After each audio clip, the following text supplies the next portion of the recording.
Hello, everyone, and welcome to Florida Data Science Academy's third tutorial in the 24-part series Intro to Data Science. I'll be your instructor, Dylan Sinnickson, and today we'll be going over a lot of very important concepts for being a data scientist. In particular, we'll start off by reading in data and then working with messy data, and then we'll be using the dplyr package to filter, group by, and summarize our data types. So I'll start off by installing a couple packages that we'll need to work with today, the first of which will be the stringr package. So I'm going to install a package and type in stringr, and then I'm going to install the package. We can see that in our console, R is working on that installation. And then I'm going to click and install, and then I'm going to type the dplyr package, which is right there. Dplyr is actually one of the most important packages in R. It's one of the most frequently used as well. And then we can move into our R script, and we can call the library function, and then we're going to call stringr. And then we're going to also call the library function again to type in our dplyr package. So we can run lines 1 and 2, and I'm going to write a comment to myself, which is going to be called reading in data. And I'm going to type working with messy data. So in addition to working with all of the analytical and statistical techniques that are essential for being a data scientist, actually one of the most tedious and important tasks for being a data scientist is actually just cleaning up data and working with messy data types. So today I actually created a couple different data sets that are particularly messy that I hopefully we will be able to work through, so I can teach you how to clean up a messy data type. So first of all, we have to start off by reading in the data. So how do we read in data from either an Excel worksheet or a CSV file into R? So how we do this is we start by we set a working directory. So I'm going to use the setwd function, and then I'm going to copy and paste the link to the folder that I would like to set my working directory. So I'm going to go into my folders here, and then I'm going to, obviously my working directory is going to be different than yours. I created a folder called Florida Data Science Academy. I'm going to right click on the folder of interest. I'm going to click copy address as text. Then I'm going to minimize that folder, and then I'm going to use a single quotation, and I'm going to paste the link to that folder into my R script. So hopefully you guys were able to download I have this lumber sales CSV file that hopefully I attached to the YouTube video as well as to the Florida Data Science Academy website. So we'll be working with the lumber sales.csv file. I've stored this file on my working directory, which is I entitled Florida Data Science Academy. Your working directory is going to be different. This is just going to be where you saved your lumber sales CSV file to. So if you're actually working on a PC, something that is somewhat annoying is that we have to change the direction of these dashes. So currently they're going from the top left to the bottom right. We actually have to change the direction of these, which is kind of tedious, but I think on a Mac you don't have to do this, but on a PC you do have to change the direction of these dashes. So I'm going to run on line 7.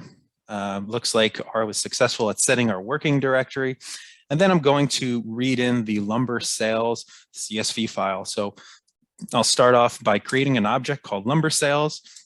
And then I'm going to use the read.csv function.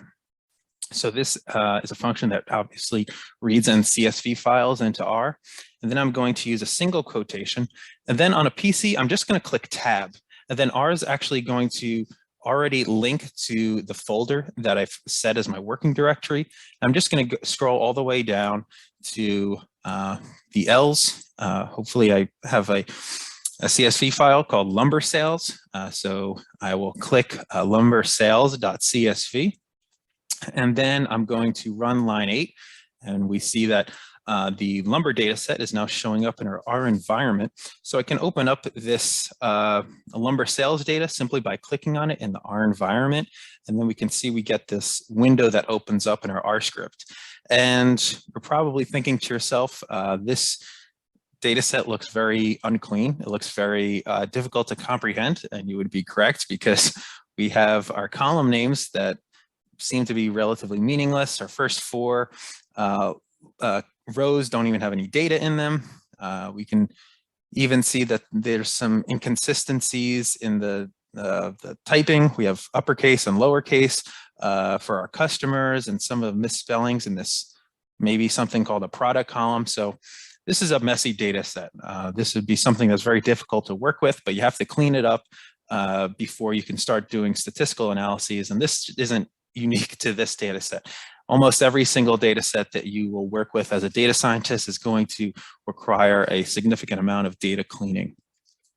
So the first thing that we're going to have to do is clean up these first 4 or 5 rows that have no data in them. So we want row 5, which seems to have something called, that looks like column names. We want row 5 to be the actual column name. So we're going to have to skip the first 5 rows in order to get the column names into their appropriate location. So how do we skip lines when we're reading in data? Well, first off, we start off using a similar technique that we used earlier. We're going to read in the CSV file lumber sales. We can actually just begin to type our the name of the CSV file that we want, and then R will kind of link to it. So I'm going to click that, and then I'm going to separate by a comma, and then I'm going to use this argument that's called skip. So I'm going to set skip equal to 5 because I want to skip the first 5 rows of this data set. So when I run that, and then I can click in my R environment, and that looks much better. So we don't have all of those missing rows that were kind of making it difficult to work with. We have our column names in their appropriate location. And we do see some things, again, we still have maybe these uppercase and lowercase issues in customer, and maybe some spelling mistakes in product, but we can work with that later. But at least we do have our column names in the appropriate location. So that's a step in the right direction. So let's take a look at we can use the head function. This is another good way of looking at data that's a little bit quicker than opening up the new window when we click in our R environment. So if I just want to look at the first kind of 5 rows of a data set, I can use the head function. And then if I run that line, we see that we get the first 5 or 6 rows of our data set that show up in the R console. So that's a good way of looking at data. It's also important to use the structure function so we can understand how R is actually interpreting the certain data types that are in our data set. So if I use the structure function on lumber, we can interpret that we have first column is transaction ID. So that's seems to be integers. They're starting at 101 and seems like they're going incrementally, maybe to 20 observations, so maybe it's going to 120. We have a customer column that is a character vector. So we have Lowe's, Home Depot. So it seems like we're working with some big retailers. We have a product column that's also a character vector. We have pine, ash, pine, cedar. So it looks like those are types of lumber. We have pounds, which are integers, and we have a price column that is a character vector, and we have some numbers here. So that seems to be an inconsistency. We would think that a price with numbers would be a numeric or integer variable, but it seems like R is interpreting it as a character vector. So we'll probably have to do some cleaning up of the price column as well. So let's start off by figuring out what are the unique elements of the column called customer. So we can use this unique function, and the unique function gives you or displays all of the unique elements and values within a certain column. So if I want to find all of the unique elements within the column called customer, I just call this unique function, and then if I run it, we can see that We have 1, 2, 3, 4, 5, 6, 7, 8 unique values within the column called customer. We have Lowe's, we have Home Depot, we have a capital Home Depot, we have a Lowe's with an apostrophe, we have Walmart, capital Walmart, Lowe's that's lowercase with no apostrophe, and then we have a Home Depot that's one word. So obviously, just using our own intuition, it seems like we have 3 actual customers. We have Lowe's, Home Depot, and Walmart, but they're all spelt differently. They all have different apostrophes and uppercase and lowercase. So this would be an example of probably someone who's entering data very sloppily and is not being very precise in their data entry. So this isn't, obviously we don't have 8 different customers. We have 3 actual different customers that someone entered the data in wrong, and we're just working with messy data that we're going to have to clean up. So the customer column is going to be an issue. Let's see if we have any other issues in other columns. So I'm going to call the unique function. Let's also check out the column called product. We can see all of the unique items in product. So it looks like we have pine, ash, cedar, another cedar, another pine, and another cedar. So again, we have inconsistencies in upper cases and lower cases. We have spelling mistakes, very annoying, but this is something that's very realistic in a real world data set that you have to be able to overcome this issue. So let's start off by cleaning up some of our data. We will have this section called cleaning up customer. We'll need to clean up this customer column, and we can start off by calling customer. So we're going to create this rewrite over the customer column. We're going to, let's start off by just setting all of the values to lowercase. So we don't want to have to deal with, the first letter is uppercase and other things are lowercase. Let's just make everything lowercase, which is consistent and easier to work with. So if we want to make all of the character elements lowercase, we just use a toLower function. So we can call this toLower. You can see it's already installed into RStudio, and we can click on it, and then we can call lumber customer. So we're going to call lumber customer, and we're going to rewrite over the previous customer, and we're going to change all of the values to lowercase. So if we run line 20, and then let's use this unique customer call that we worked with earlier. And then we can see, all right, so we're doing a little bit better. Originally, we had 1, 2, 3, 4, 5, 6, 7, 8 unique values. Now we have 1, 2, 3, 4, 5. So we did clean up some of the issues with capitalizations, but now it seems like we're dealing with some issues with spacing and also with apostrophes. So now we will move on to, let's work with the apostrophe issue. We have a Lowe's without an apostrophe and a Lowe's with an apostrophe. So we'll clean up that problem by, again, calling the customer column, and we're going to rewrite over it. So we're going to use an if-else statement. So an if-else statement basically is some syntax in R that says if we observe a certain value, we're going to want to change it to another value. And if we don't observe this original value, we do something else. So let's start off by calling the if-else statement. So if-else lumber customer is equal to, and again, I'm using the double equal sign because I'm actually trying to find if the lumber customer value is true or false equal to something. We're not setting it equal in this case. In the if-else statement, we're trying to determine a true false statement. So if lumber customer is equal to, let's say we can do Lowe's with an apostrophe. So if this statement is true, lumber customer equal to Lowe's with an apostrophe, and you notice that I started off with the double quotations, and then I used the single quotations within as an apostrophe. I believe that because if you started this with a single quotation and then ended it with a single quotation, there would be a little bit of an issue because then R would get confused with the apostrophe. So you want to do the double quotation and then use the single quotation in the middle.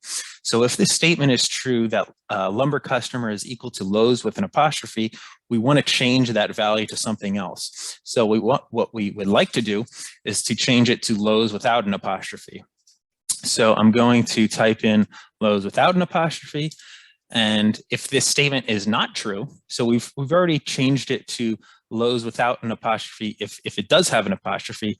But if the value in lumber customer isn't equal to this, we don't want to do anything. We want to leave it alone. So we're going to call lumber customer, and we're just going to leave it alone. So just to recap here, we're going to rewrite over lumber customer, and we're going to determine if we find values that are equal to Lowe's with an apostrophe, we want to set it to Lowe's without an apostrophe. And if lumber customer isn't equal to this, we don't want to do anything. We just want to leave it alone and not change it. So if we run that line of code, and then we can take a look at the unique values in lumber customer, we see that now we've gone from 8 values to 5 values. Now we have 4 values. So we only have 1 Lowe's. That's good. We have 2 Home Depots and 1 Walmart. So it looks like we only have 1 more issue. We have to clean up this Home Depot spacing situation. So we fixed Lowe's and Walmart, but we have to clean up Home Depot. So how we're going to do that is, well, we can do it a couple different ways, but I want to show you a function that allows you to find which values or their location, which shows you the location of certain values in a data set, which is the which function. So I'm going to start off with the which function, and then I'm going to type lumber customer, and then I'm going to use the double equal sign, and then I'm going to type Home Depot. Okay, so the which function is going to show us the location of a certain phenomenon. So we're trying to find where lumber customer is equal to Home Depot, and the which function will give us that location. So when we run line 26, we get 18. So that shows that the row in which lumber customer is equal to Home Depot is on the 18th row. And I believe that the customer column is the second column in lumber. So the 18th row of the second column is going to be equal to Home Depot. So how do I change the 18th row of the second column in a data set? Well, we can work with square brackets, which I think we touched on class 2. But let's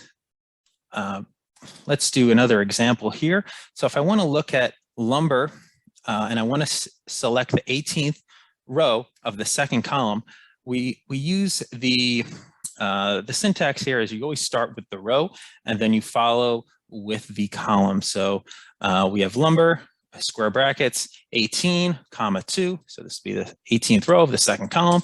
We want to set that value equal to Home, actually we'll go lowercase Home Depot with a space. Okay, so I haven't run this yet. Let's actually just take a look at lumber. So if we want to go to the second column of the 18th row, we see that we have a value of Home Depot with no spacing. So you want to change that value to a space, and we're going to do that in line 27. So if I run line 27, and now I can look at lumber. Let's see if 18th row changed, and indeed, now the 18th row of the second column is equal to Home Depot with a space. And hopefully we have been able to fix all of the issues in our customer column, just having some spacing here to give myself some space. And then I'm going to use the unique function, I'm going to type lumber customer, and hopefully we have 3 values. Let's see. And indeed we do. We have 1 Lowe's, we have 1 Home Depot, and 1 Walmart. They're all lowercase, no apostrophes. The only space that we're using is in Home Depot. And now we've cleaned up that column. So those are just a couple different ways to clean up data. We use the toLower function, we use an ifelse statement, and we also use square brackets and a which statement to find certain locations of irregular values.